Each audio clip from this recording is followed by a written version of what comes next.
This is the brief on kindfulness and replacing harsh self-attention with kind attention. When they're totally exhausted, we high performers usually just instantly criticize ourselves. But practicing this thing called kindfulness is actually the ultimate practical antidote to burnout. First, we've got to shift that default reaction, right?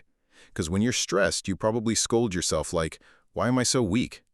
Basically acting like a cold fault-finding inspector. Well, that's harsh attention. Instead, this mindful gym program uses a pink owl to teach kindfulness, which means paying attention to your struggles with real warmth. Kind of like a gentle nurse just checking your vitals without any judgment. Second, we have to adopt the self-care is we care mindset, because this stuff often triggers guilt.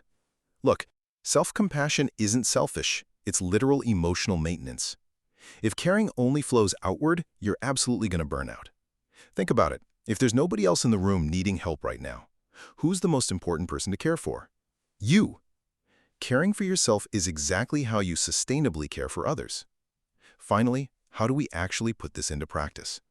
Well, think of a busy day like playing Pac-Man, just dodging ghosts all day.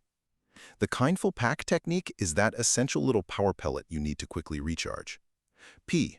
Pause. Just stop rushing for a few seconds. A. Acknowledge. Notice how you feel right now, with zero judgment. And C. Care. Do one tiny gentle gesture for yourself, like taking a slow breath, grabbing water, or putting a hand on your chest.